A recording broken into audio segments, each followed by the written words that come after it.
Hello, and welcome to the long-awaited, highly anticipated Season 4.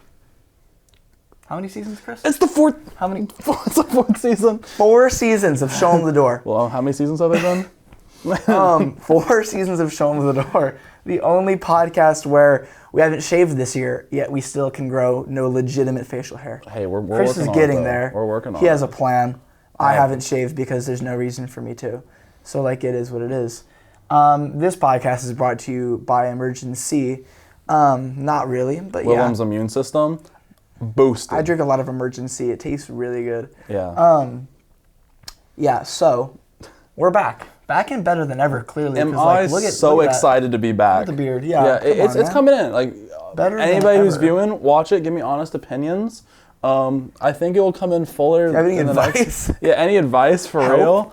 I've been using the half guards. It's shorter than it would be. It's not that I can't grow the length. It's just I'm waiting for it to come in full before I let it grow out. Just to be clear, I do. I've trimmed it 4 times. Bought the. I have the hair trimmer with the guards. You bought a 1/2 guard. I did. I bought a 1/2 guard. Business. Well, because I don't want to look homeless while I'm growing it out. I'm trying to get the Hello, follicle Chris. density, and then it was going to come in full and nice, so I don't look like a bum in the middle of it. The only issue that I have is it's coming a little red, especially when it's shortened and trimmed. So maybe I add a little bit more color to my face. So maybe I'll either look more or less pink, depending on. Who knows? That's so for you to see. The over-under is more pink, so bet on it. True. Hit the comments with that there. Yeah. So, it's been a while. Comment, subscribe, notifications on. Here's the thing, before we get real into it, one thing that we talked about a lot this whole podcast from the beginning is our want to get 100 subscribers. Yes. And the reason we did that, Chris, is why? So we wanted 100 subscribers, so we get a custom URL because that's just super sick, And we've actually been doing a lot better in terms of views at the end of last season as opposed to any other time in our podcast. We were averaging somewhere close to 100 views every week, which is phenomenal and more than we could have probably ever expected. And literally, I didn't even watch our podcasts over before. I used to whenever we started. I'd watch them because they were funny. But I haven't watched them, so that means that 70, roughly, other people have watched our podcast. We got recognized the other day. Do you know how sick that was? Do you realize we were at the basketball game versus Alabama, and bro comes and stands next to me. He's like, "Yo, can I slide in there?" I'm like, "Yeah, sure, whatever, dog." And so he comes in and he's like, "Yo, I think I've seen you before." And I was like, are you guys on a podcast? I get that time. I'm like, we run a podcast. And he was like, "Dude, I've watched it." And he was saying good things. So shout out Andy. Hope you're watching this. This one's for you. The only podcast. The only podcast where we have friends. I don't know. I was trying to make an Andy reference, but that didn't really work. My bad, Andy. We tried. We tried. He tried. I didn't try. I didn't. Yeah. But anyway, back to the original point. This is the only podcast where we get sidetracked every time we try to make something. But so the custom URL. I don't know if YouTube changed their guidelines or if they have just kind of gotten rid of the entire threshold thing, but we now have our own custom URL for YouTube. If you look up www.youtube.com/@SETD, kind of like a Twitter handle, I think they're trying to become a little bit more like Twitter, but it's @SETD after youtube.com. It will bring you directly to the Show Em The Dore page, where you will see not only a featured video, which I believe right now is the episode with Julian Hernandez, but it will also show you our upload stream as well as the playlist that I've created, which are just the seasons. So look at the page, get more interaction. It's going to be a good time. It's going to be a great season. Mm-hmm. We have some athletes we have queued up ready to go, depending on if we can get our schedules to work. Yep. And we're super excited to be here for the spring season 4 of Show Em The Dore. Yeah, long story short, we're feeling good. It's going to be good. I'm so hyped. I'm so glad to be back. Yeah, I missed this. I did. I missed Talking this to the camera, deeply. Just yeah. chilling. It's taller than it was last time. It was. Is the angle better? Be honest. Be honest. Be honest. So, ball. Basket. Ball.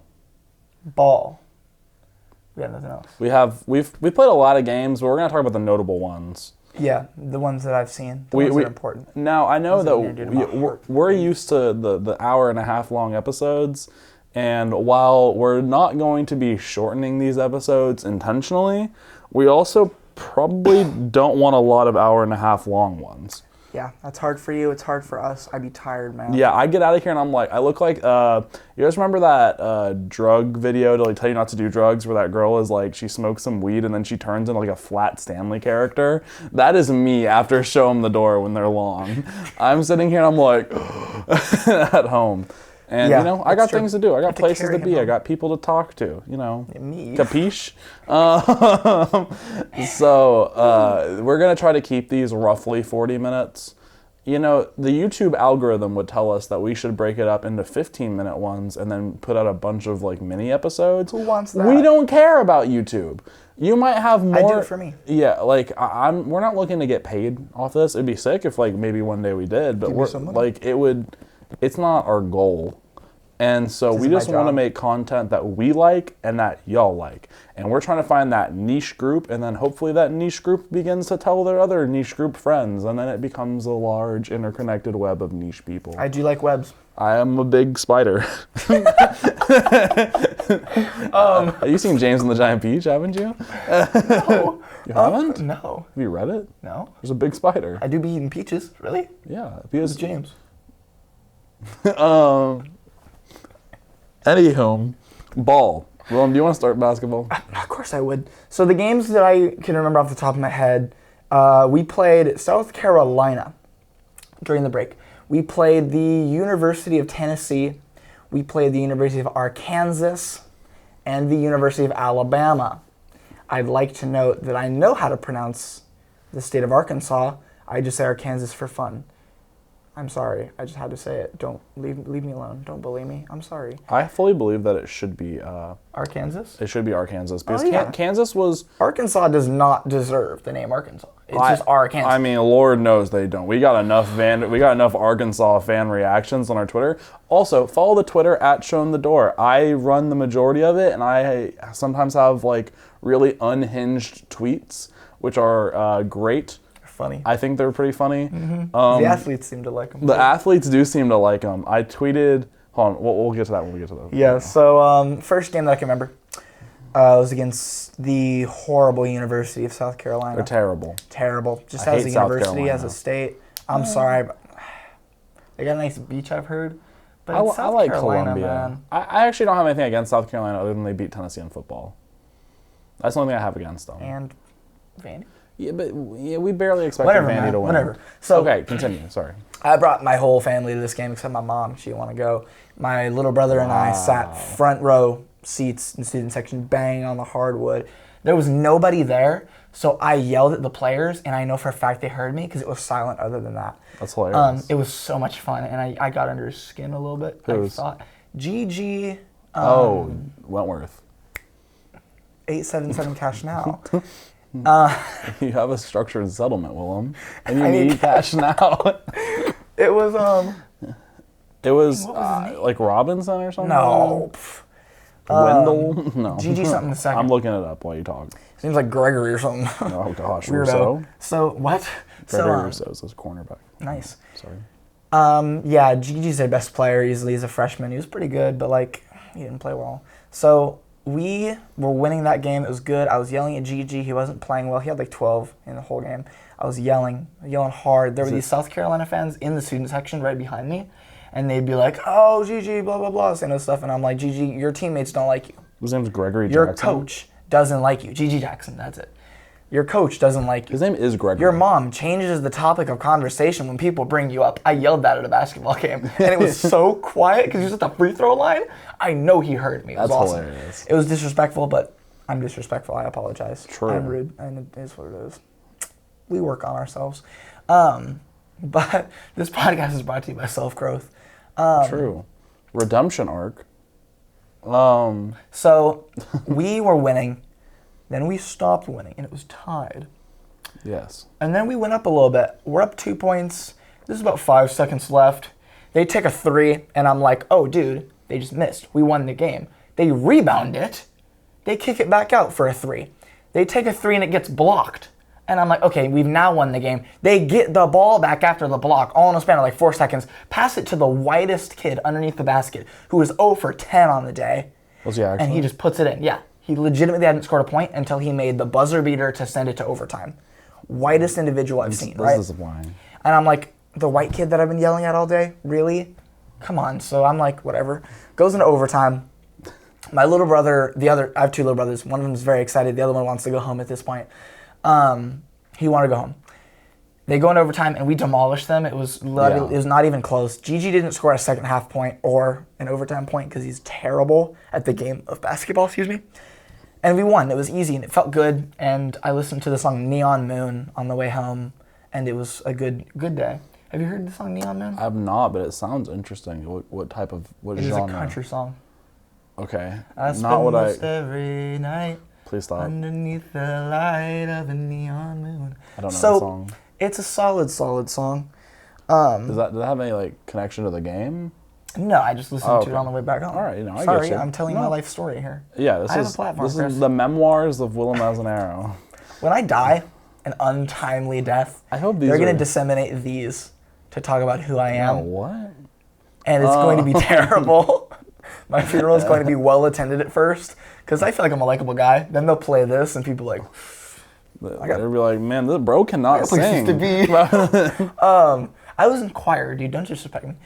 In like middle school, yeah? Yeah, I was in a songwriting class, and that was the teacher before said your voice changed. No, I was in a songwriting class just this last semester, and she was like, know. your voice is so great. And I'm like, that's a lie, but I appreciate that. I also am losing my voice because I yelled at the basketball game, so that's why I sound terrible. Sorry, guys. Anyways, next game. University of Tennessee. We had beaten like bad teams, so I'm like, we haven't lost big recently. We're playing Tennessee. We did lose to Grambling earlier. Not recently. It was a while back. True, but so here's the thing. Still. We're playing Tennessee, number 5 team in the nation formerly, and we're giving it to them. Yeah, we give them the business. Giving them the business. We're up 2 at the half. Which is a dub. At that point, I turned on the TV. I made cheese curds. And I started watching the game. And we got killed. It wasn't even close. Because Tennessee is a greatly talented team, great coaching. They're number 9 now. It was in Thompson Bowling Arena. Tennessee doesn't lose in Thompson Bowling Arena often. Except the other day. So here's the thing. We lost, and it is what it is, because we showed a good first half of basketball. Yeah. And that's a win in my book. The thing is at the point of Vandy's program, because of the fact we have lost the majority of our production last year from losing Rodney and losing Scotty, we took a while for us to find an identity this semester. This season, I guess, is better than a semester. This season. But it kind of feels like these past few games after the South Carolina game, we've had a string of really good teams we've had to play. And we've played them really competitively. And if you're competing with the number 4 team in the nation, number 5 team in the nation, and you're winning some of these games or you're losing by you're not getting blown out by any means, that's growth in a program. Yeah, and that is not a reason to call for the coach's job. No, a lot of people were calling for Stack's job early. And how do you feel now, losers? The thing is, a lot of people still are suspicious of Stack. Losers. I don't think that that's a fair assessment, because if we're looking at the future of this team, we'll talk about that after the games, because we have things to say. That's about fair. That. That's we fair gotta enough. Just get through the games first. That's fair. fair. We have statements to make. Yep, and we things need to push say. Stack, because he's great. Because Stack is that guy. Do you want me to go into Arkansas then? Yeah, go for it, champ. Okay. We were at that game. With my little brother again. True. It was me, Willem, and Willem's little brother Anthony. Shout out Anthony. So Anthony, he spent the day with us, which was hype. Dope. And we went to the Arkansas game. And Arkansas at the time was ranked number 15. And they come in with an uber talented roster featuring their point guard. His name is Anthony Black. He will come into play later in the story. Remember him. They also have another guy who is their shooting guard. Anthony White? No. It's his last name's Church or something like that, isn't it? It was the other guy who went for 24. Oh. I don't know. Yeah, okay. So they have they have a really, really good shooting guard. And Arkansas, like most red A-letter SEC teams, are very, very talented. And in the way that where Vanderbilt hasn't had the recruiting pipeline of being successful to a point where like all our depth can be 6'9" and a 4-star, Arkansas and Alabama, they do. They kind of can. And so we were playing them pretty close in the first half. And, a bunch of our random people were going off. Like, I think Jordan had a good game. Tyron Lawrence had a really good game. Tyron was nice. And Miles was... Trey Thomas actually had a game. Mm-hmm. And but so like we were doing well, and then we were playing them close. And I'm like, this is a a good game for Vandy basketball, because even if we lose, it's number 15 Arkansas. We're not really expected to win. I think the spread was something like 14. And so then here comes the end of the half. And it had been a little chippy throughout the kind of middle of there half had been some one. emotions. There were... Yeah. They had to, like, push people apart because they were saying stuff to each other. Oh, yeah. One time... They were, like, just, like... There was tension. One time somebody, like, Miles Studi was coming off a screen in the corner, because that's the only inbounds play we know. Uh-huh. And Miles Studi actually beat him, and he got shoved, like, really hard. And he, like, hit the deck. And he got up, and somebody came and, like, ushered him away, because, Miles Studi's a fiery guy, which is great for the team. Yeah. Miles Studi's my hero. And they double technicaled for some reason. Like, you're looking at the replay, Miles Studi, like, doesn't even open his mouth. So, like, there's very little that it could have been him saying something. I think they called it technical on Jordan Wright. I don't understand. Like, looking at the play, when they showed it on the replay monitor, I couldn't believe it.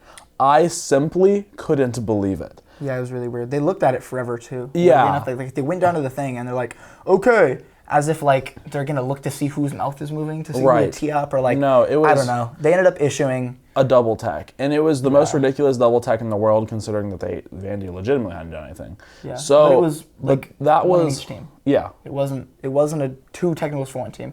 It was 2. Is that not what a double technical means? That is to one person. Is a double tech. So it was offsetting technical fouls because it was 1 to each team. I assumed that a double technical was that'll come into play later. So it was scrappy. So yeah, like so the tensions were already high. Then that happened, and there was a little bit of like, why are we getting teed up? And so then Anthony Black made a really good play. Admittedly, he drove in the lane, he bumped QMB and made a layup and got an and one, and QMB hit the ground. And Anthony Black walked up to QMB and kind of stepped over him, kind of flexing a little bit. And Ezra Mignon, the 5'9" menace that he is, who is like, I'm not flaming him for being 5'9". He's like one of my favorite players. The dog. He's listed at 6 foot. Man is not 6 foot. They're capping. And that's fine, But he comes up and he shoves Anthony Black in the back. Over QMB. And then there's like a little tussle, right? Yeah, he yells. They have to push people apart. Yeah. So not only does that happen, so then they go to the replay like monitor for another 80 years. On the play, they gave Ezra a double technical. So he was tossed during the play. Yes. Then they went back to look at it. For what reason, I'm not entirely sure. So they were looking at the play, talking stuff over. There was already 2 technicals and the foul on the play. Mm-hmm.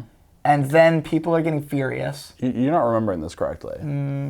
Because what happened was, so what he's saying is true. He got the double tech and the foul, so and then Ezra got tossed. They're looking at it to see if Arkansas should be assessed anything, partly because Anthony Black stepped over a man, which is just not allowed in like college basketball. Mm-hmm. It's not the NBA. So they come to they bring the coaches in, and they determine that it's just a double tech and an ejection for Ezra. Nothing for Arkansas. And nothing for Arkansas, which is ridiculous. I was telling the story correctly, Chris. I thought you were going a different way. No, this is still my game to tell. I was wrapping up the story. Sorry. So then Jerry Stackhouse, hearing this, absolutely furious. He is like, you got your own player stepped over, instigating the entire thing, by the way, and you're going to tell me that he's not assessed a thing? And so Jerry Stackhouse like throws his clipboard, and he's like... No, he got teed up first, and he threw his clipboard. Oh, I thought he was going to get teed up again, I'll be honest. I was worried. He got teed up, threw his clipboard, and then the ref also followed him. He followed him into our huddle. Instigating just a bit. I could not believe the play of the referees. Not the play, but like the refereeing and the officiating, yeah. The officiating. So just to be clear, we're down like 3 at the time. We had come back. And The game. they are given 7 straight free throws. And the ball. And the ball. And Ezra's gone for the game. And so we go in at halftime like down 10. They only made like 4 of like the 7 free throws, which was crazy. I think they made the bucket too. They're terrible. But it was like the most ridiculous. I couldn't believe it. And so so Anthony Black shot his free throw, and then they brought in the other guy who was really, really good to shoot all the other ones. I think his last name is Church. I don't remember what it is, though. Yeah, I'd agree, probably. But while Church is shooting the free throws, everyone's booing like crazy because not only did it take 8 years to look at the replay, but then they are giving them 7 straight free throws and Furious in nothing. a packed house. Yeah, it was a packed house. Blackout game. So people were furious. They're booing. Anthony Black mimics a crying like baby to the Vanderbilt bench, which was his the wrong move for Anthony Black, evidently. So he does that. You know, the half ends. We're down 10. Everyone is angry. We come out of halftime, and it was the best showing. I fully believe that if we played every half like that half versus Arkansas, we would never lose a game. We would win the championship because nobody could have beaten us. I've never experienced a better sports atmosphere and more like passion for the game than that half. Really? It was insane. It beat the Ole Miss game. I don't think so. No, we were so united. It was like we were so in it. You know, I feel like the people around me were like, in the game at Tennessee, but they weren't like invested in the game like we were. I feel like it's easier to be in the game with a more intimate atmosphere than that. Yeah, sure. Anyway, so like it's unfair, but I'd still say I actually agree with you thinking about it in that way.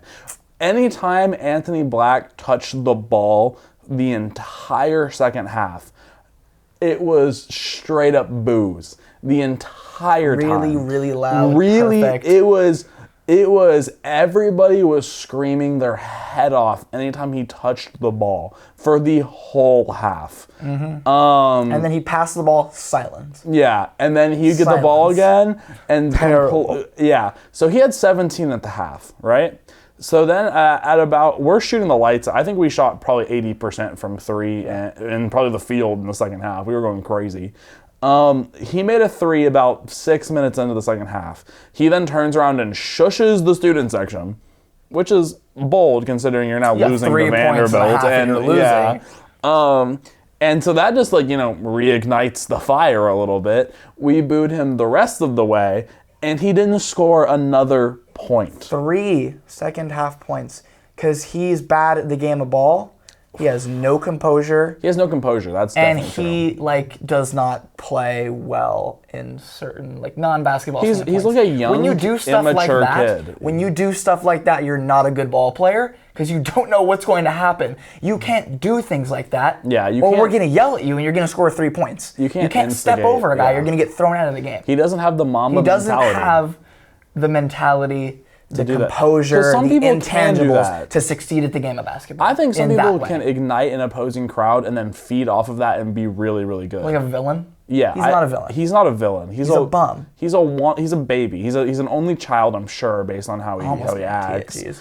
And he has been given the best basketball coaches all his life and has always been better than everybody else. And so he doesn't know how to handle it when people don't like him. Or alternate theory with my psychological mind, not to diss Anthony Black, but I'm dissing Anthony Black. He's a child of many children, and the only way he could stand out is by 1, being good at basketball, and 2, acting up. So when he's on the court playing really well, he's doing stuff like that. Yeah. Because he can't get attention elsewhere. Sorry, pal. That's how immaturity works. I really hope what happens to you is the same thing what happened to that quarterback from Draft Day, if you've ever seen that movie.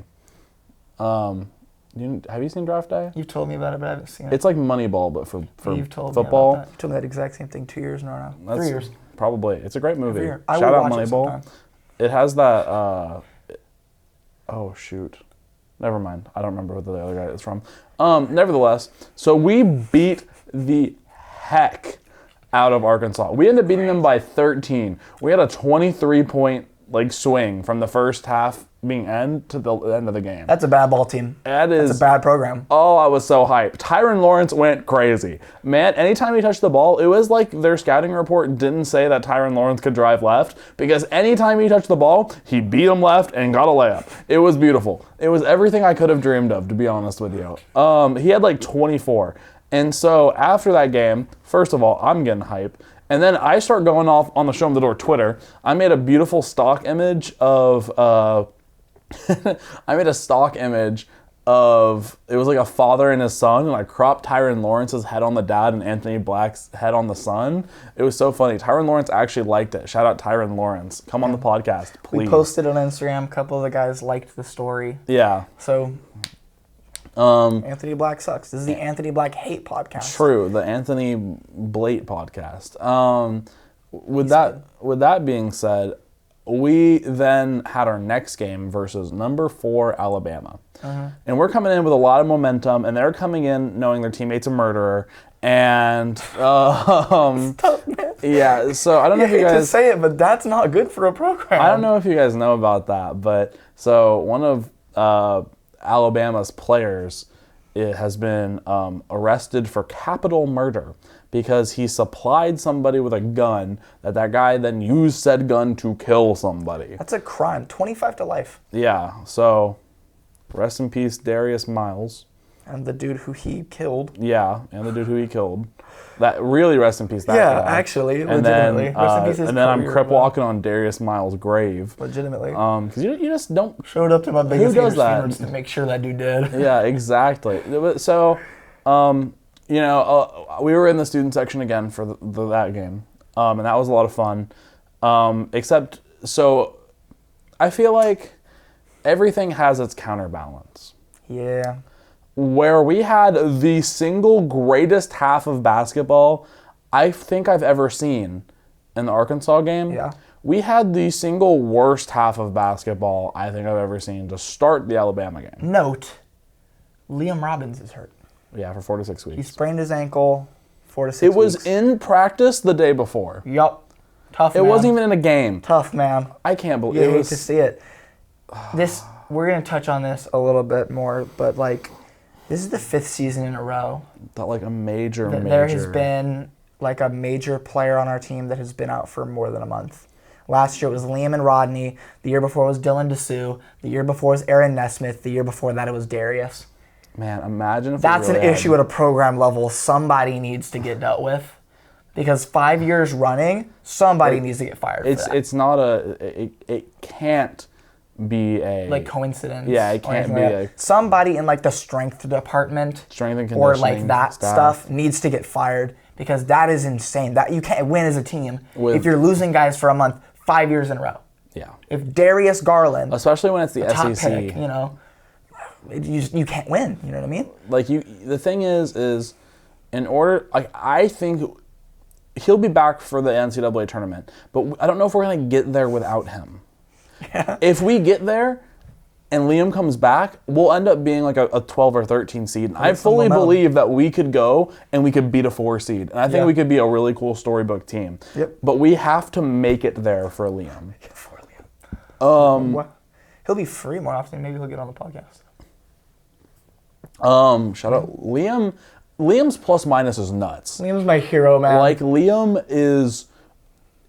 He is so good, and Lee Dort is going to be, I think, everything that Liam will be, but he needs more time to develop. And he doesn't have the 3-point shot. Yeah, and granted, Liam he only takes 2 threes. Yeah, but he nails them when he needs to sometimes. True, he nailed one in the Arkansas game. It was so sweet. It was silky. But so yeah, not rest in peace, Liam, but get back soon. We appreciate everything that you do for the program. And I wish you had another year of eligibility, even though you don't. Maybe if you didn't say it at Minnesota for forever. Anywho, Minnesota? he went to Minnesota. He's pretty pale. He is very pale, but he got that light skin haircut now. Yeah, you see, he got permed. It's something. It's something, funny. man. I think it works. Yeah, it works. I think it's really funny they have his old picture, though, whenever he's, shooting free throws. Yeah. So it's, this white kid named Derek or something, and then it's, light-skinned Liam. So, yeah. So anyway, Alabama game. First half was absolutely atrocious. Bad. Part of it is because we don't have a great roster. Not a great roster as in like the people. Stack had taken his time fine-tuning the roster for when everybody was healthy. And now he doesn't have that. And so not only is he relying on QMB and Lee Dort to play more, but it feels like he's adjusting other things in the lineup as well to try to see if we can play somewhat smaller ball and just see, because like in the Alabama game, we played, his last name is Ansong or Onsong? Emmanuel Onsong. And he hadn't been playing in a long... He didn't play in the big games, but he played against South Carolina and stuff like that consistently. Well, okay, so the games that we actually were competitive and good in, he didn't play. So, he can dunk, man. And then like Noah Shelby had a lot more minutes. I think Noah Shelby should get more minutes. I think he's a good. Malik Dia had some good time. Yes, and I think Malik Dia is going to be a stud in the next couple of years. Man just drains things. Like he is a shooter at heart. He did a little fadeaway on Bediako for Alabama. Yeah. It was Duke kind of looked like Bol. And it was just so nice. Oh, dude, he's so fluid for being so big. He was dribbling up the court one time like he was a point guard, and I'm like, oh god. And then he lost the handle. I'm like, oh god. And then he passed it to Noah Shelby. I'm like, But he looks like he should not be leaving the paint. He should not be hitting anything. Yeah, because he's like he what? hasn't taken something that's not a three. He's like 6'9" or something. He nailed it too. He nailed that setback fadeaway too. Oh yeah, that was it. Yeah. It was amazing. But yeah, he's like 6'10". He looks more like Lee Dort in terms of like stature. He's like big. He had broad shoulders. Yeah, and so imagine that man gets a post game on him. He's going to be nuts. Malik Dia is a name to watch in the next years. We'll talk about that later. But yeah, I mean, honestly, the second half, I thought we played really well. We did. Like, if we played the first half like we played the second half, I think we would have won the game. The issue was we couldn't hit a three to save our life that game. Where we shot 80% against Arkansas or something ridiculous in the second half, shooting threes, we went 6 for 31 in the game versus Alabama. You can't win a game when you're shooting like 15%. It's just not possible. If we were even shooting 30% from the floor, which would have been 10 of 31, 32, we would have won the game. Yeah. Like, 30% from three is not an unrealistic standard. And the fact that if we had only shot like a normal percentage, we would have won the game is so incredible. Like, it's not like we were checking up some bad shots, I will say. They caught us on a bad day. Yeah, but like also Jordan Wright may have missed 3 completely open threes. Like not even there wasn't somebody within 5 feet of him. No. And you know, Jordan, he's a great player. I'm not trying to diss on Jordan by any means. He was part of the reason we came back at the end of the game to get it to a point where we only lost by like 8 to 10. Yeah, he just put it in over and over again. Yeah. At the end of the game. And it wasn't like I don't think the score definitely shows how lopsided that game was for a lot of the time. But the fact that we can even say that at Vanderbilt now... It was darn near a 30-point game for a bit. Yeah, but like the fact that we can say that at Vanderbilt, right? Like normally if a team is so much better than you and you are truly a bad team, like everyone says Vanderbilt is, in whatever sport they play except baseball, it is, well, when you play these top teams, you're going to get beat by 40. Now we're saying we had a bad day and the score isn't showing how bad it was and we lose by 8. And we don't have Liam? Yeah, and we don't have in my opinion, our best player. And I feel like the referees did a really poor job in that game. I also would agree. I think that, like, there was multiple times I was like, that's a 5-point swing. That's a 6-point swing. Yeah. Some of it was... It was tough, man. Some of it was just, like, there was a time... It was obscene. We passed it ahead to Jordan. Jordan pump faked and then went for a layup. Got the Sonic coins knocked out of him. Mm-hmm. And, rings, rather. And they didn't call a foul, somehow. They then threw it ahead and drained a 3. And I'm like, that is literally 5 points. Yeah. Tough, man. Tough. Yeah. If I was Jerry Stackhouse, I would have gotten teed up again. Dude, it's. I watch these games and I'm like, it's impressive that he doesn't get teed up every game because I'd be livid. I don't have the composure. There is I don't have the composure. In the SEC, teams are very prideful and they expect to win a lot. And so having too much parity in the league, I feel like people think is a bad thing in terms of like media, right? Because if everybody's good in the league, nobody's going to have an insane record. And I don't know, like the more I watch certain sports, the more I buy into like the whole like they might be trying to do some things with it. You know what I'm saying? Push some things. They definitely push some things. And one of the things is that people need guaranteed wins. And I think that is hurtful for Vanderbilt because they are commonly referred to as the guaranteed win. The guaranteed win. But more and more, we're kind of clawing out of that. And if we can start being somebody like America's Storybook, kind of like a St. Peter's thing, if we made it to the tournament, then the next year, they couldn't do that to us. Because then we would get attention. People would look. And then they can't, I don't want to say rig games. Because they can't pull stuff like but that. They can't. Push.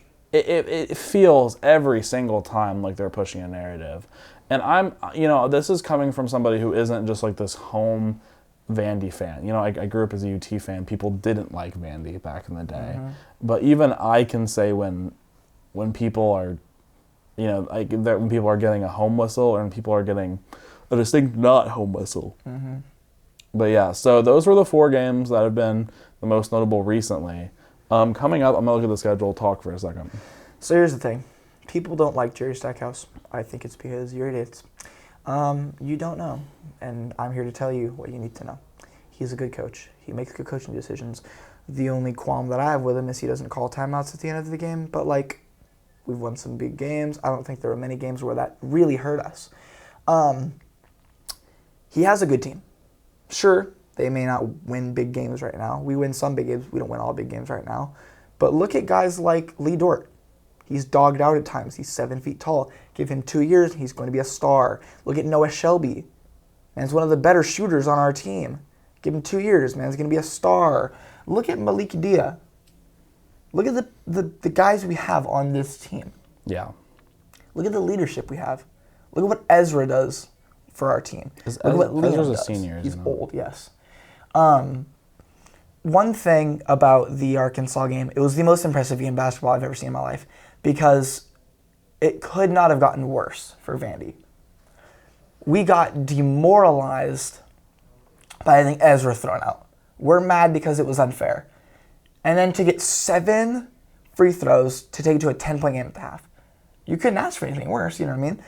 And then the rally by the coaching staff, the team, the fans, everybody. It was the most impressive thing I've ever seen in the game of basketball.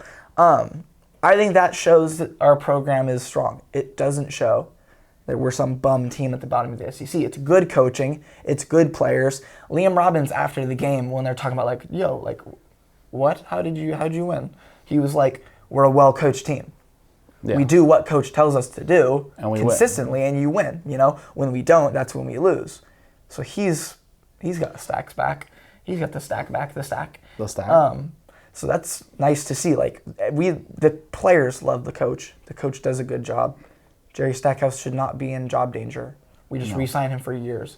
He's a good coach. He's going to do well. Give him 2 years, and we will be a solid tournament team. Not even a tournament team.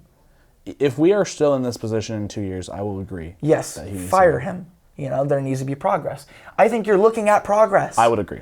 I think when you lose by 8 on a game we could have won to Alabama, if we beat Arkansas, if we beat Tennessee at the half, who at the time was playing really good ball, they've lost the game, but it doesn't matter. We play Kentucky on Tuesday. Yep. John Calipari, terrible coach. Kentucky, terrible team, terrible season. We should win that game. You know what I mean? I wonder if we're going to be favored. We'll see. I'm taking my great aunt and great uncle to that game, you know? Shout out Tony and Cheryl. Mm-hmm. Oh, I forgot about that, actually. Yeah.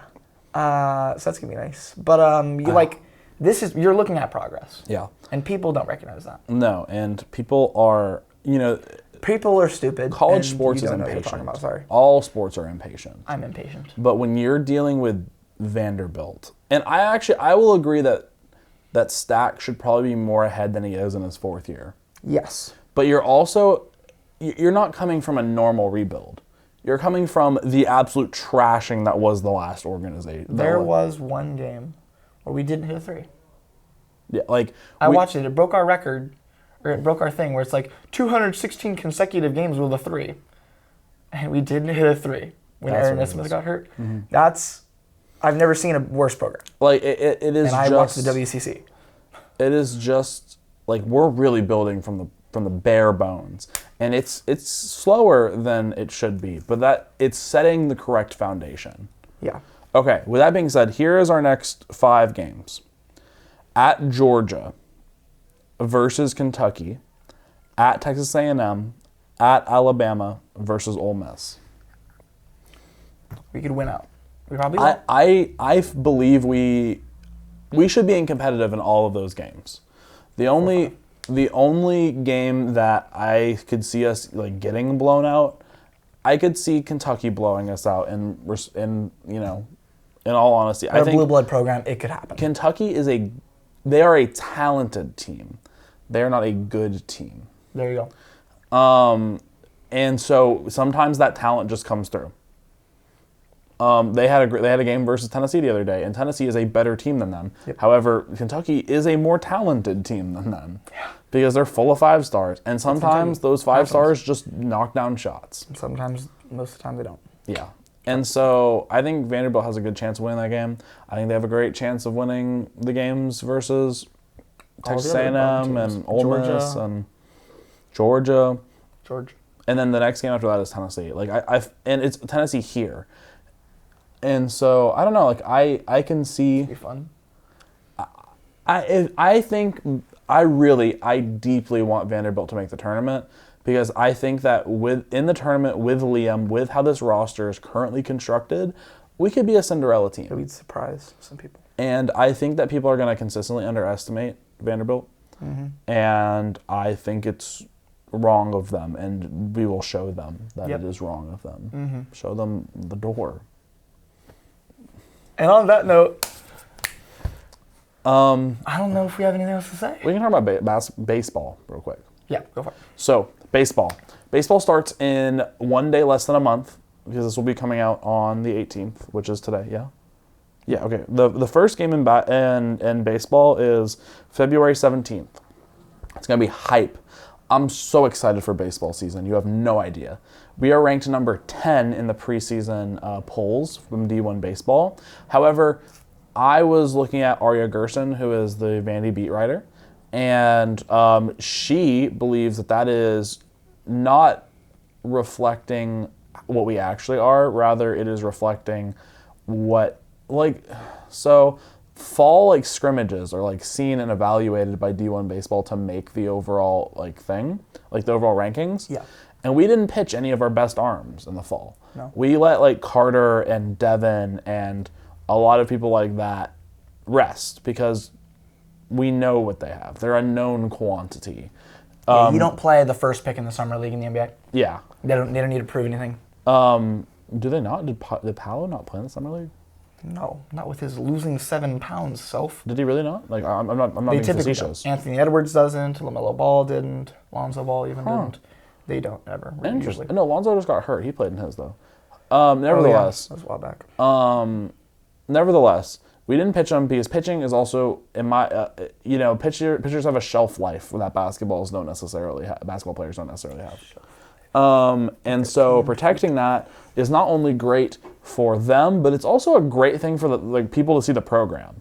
If you're a pitcher and you're coming to Vandy, not only are you having a great facility and great coaches, you're going to be taken care of. Yeah.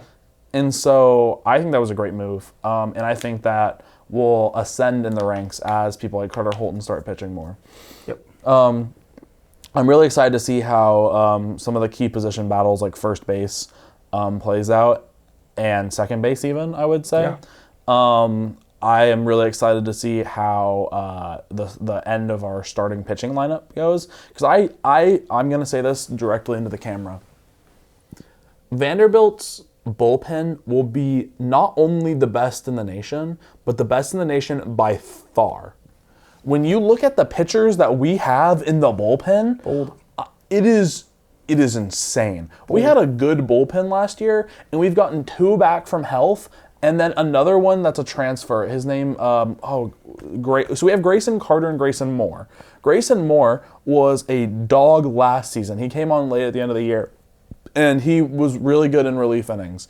And then Grayson Carter is when we watched them in the fall. Do you remember that scrimmage? Man was just piping 98 down the middle. Like it was, I mean, probably not down the middle exactly. He had like a little bit of control. He reminds me of Luke Murphy, if you guys remember him from the Law from that College World Series run a couple years ago.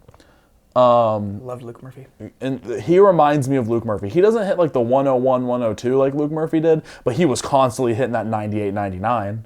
And so I fully believe that this would have been the best pitching staff potentially ever assembled if who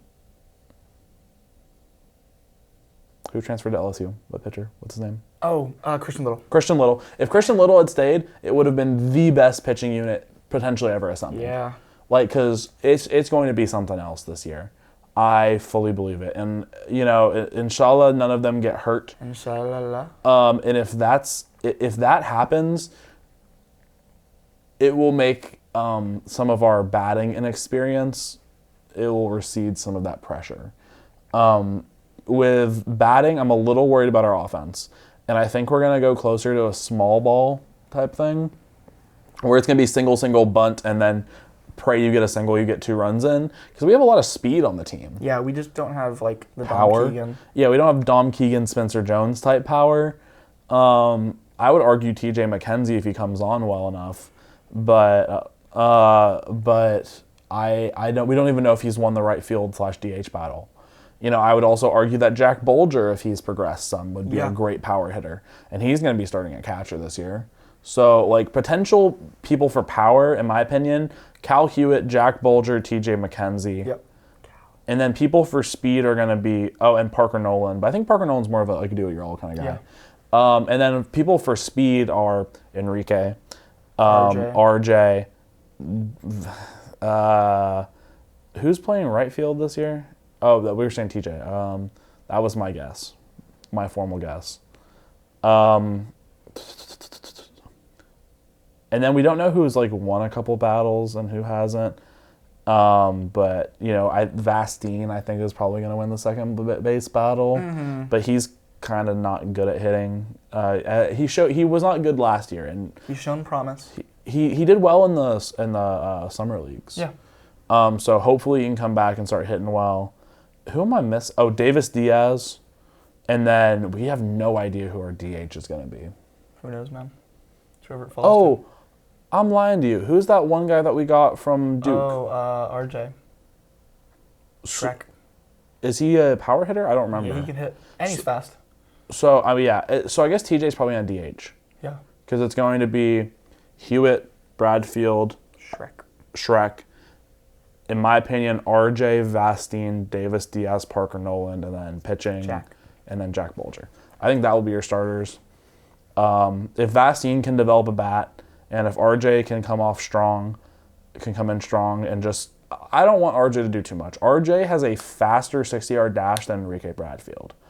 That isn't to say that he is as quick in the game, but in terms of just pure dash speed, yeah, like, that's impressive. And so imagine you have, like, if you have them both on base at the same time, if our batting order goes Enrique, RJ, and then just somebody who can reliably get you a hit, do you know how great that's going to be? Because they're just both going to double steal every single time, and then we'll have immediately second and third if they both get on base. Yeah. It's going to be something. It's going to be something. It's going to be fun to look at. You know, I'm not... baseball is so hard to predict. It's hard to talk about what's going to happen. I expect us to host a regional, which will be fun. I don't know if we'll host a super regional. I don't know if we'll be a national seed.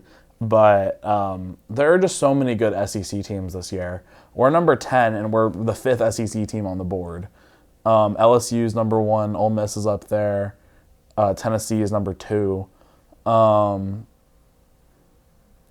gosh, I don't even remember the other ones. Oh, Arkansas is number 9, I think. There's just so many great programs in baseball in the SEC. And, hopefully we're better than our ranking suggests, and maybe they're all a little worse. Maybe Tennessee was just lightning in a bottle last year.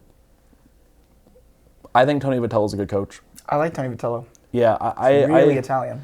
I like Tony Vitello. I don't love the kind of villain mindset that UT has. I think it's a little childish in the way that Anthony Black is. Yeah, with their 50-foot outfield.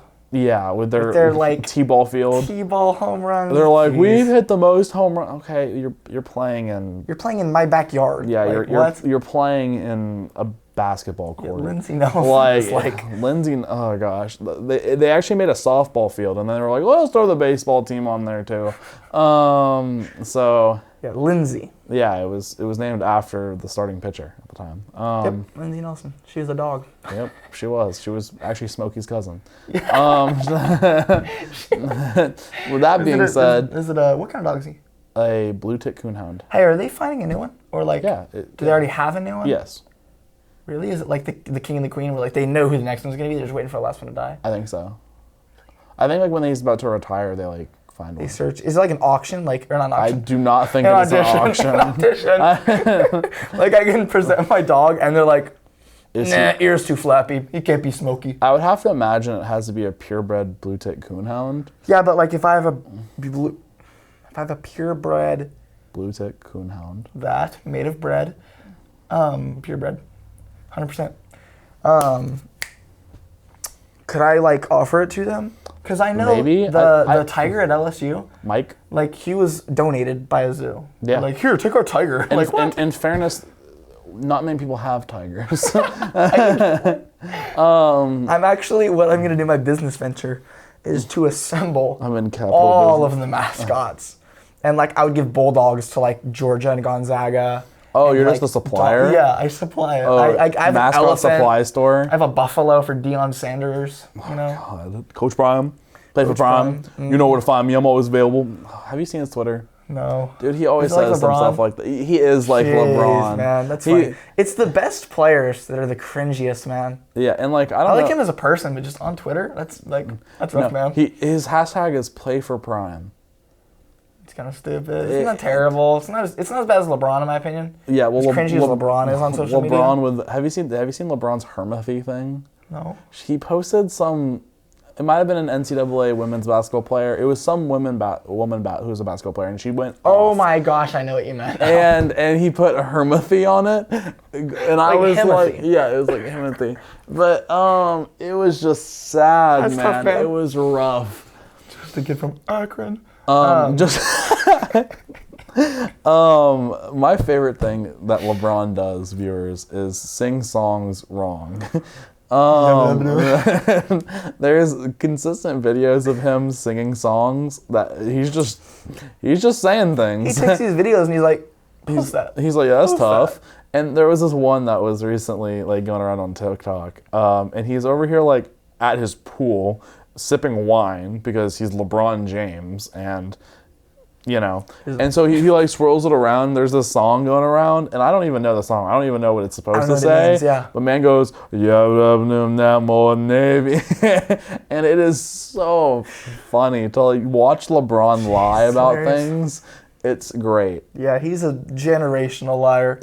Hall of Fame first ballot capper. It's insane. You know what? It's wild. We're gonna talk about this because I want to. Skip Bayless. Oh, Skip Bayless is a bad person. So here's the thing. I love that he hates LeBron. It's funny. It's so funny. He went it's to childish. Vanderbilt. He did. He was the manager for the Hustler. Oh, really? Mm-hmm. Interesting. Nah, he wasn't on the slant because he's not funny. Chris is on the slant. Chris is a slant person. Oh, yeah, okay. Slant member. Slider. Slant lighter. Slant writer. So here's the thing, man. I like that he says stupid stuff online. I like that he posts his shoes and he's like, drip a Bayless. Oh, yeah. I think that's funny, but he's a horrible person, man.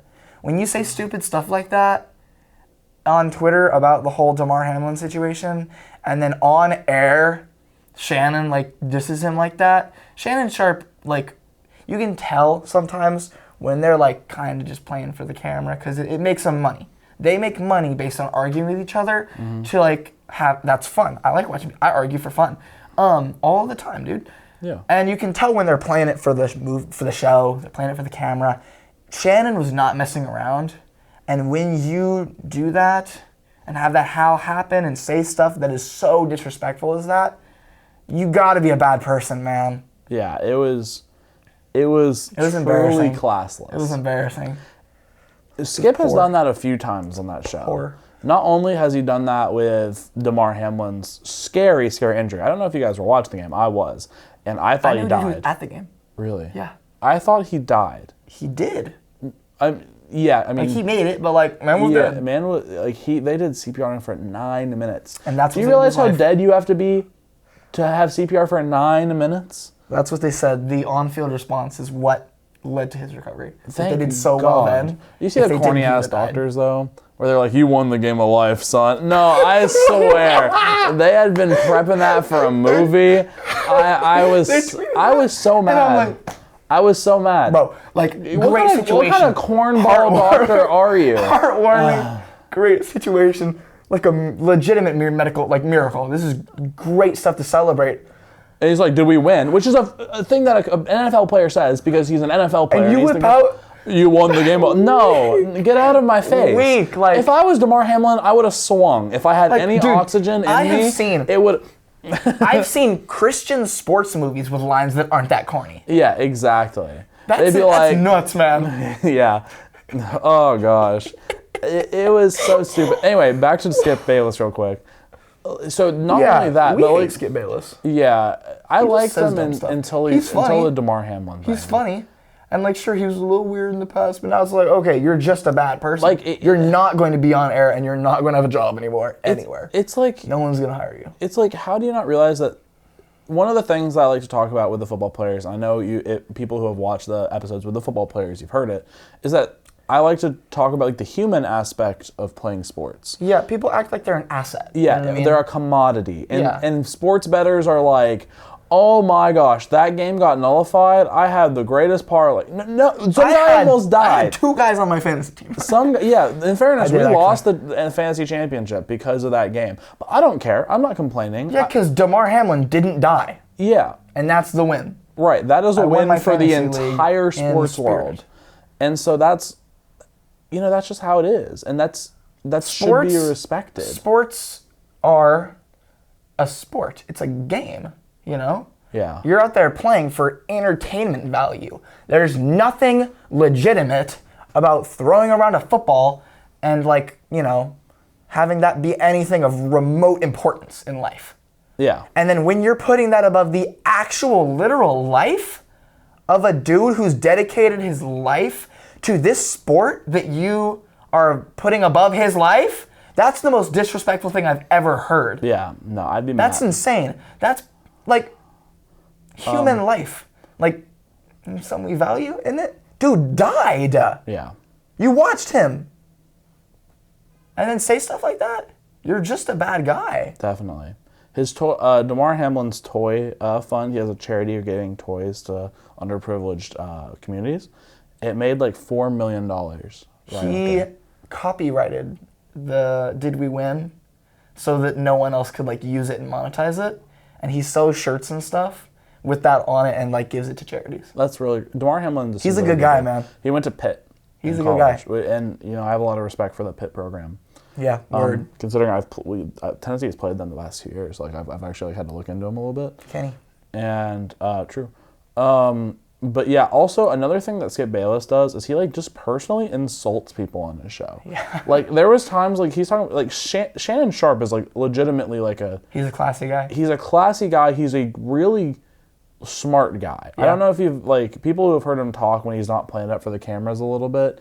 He is a genuinely smart dude. Yeah, he knows and a caring guy. Yeah. And sometimes Skip will just say some crass stuff.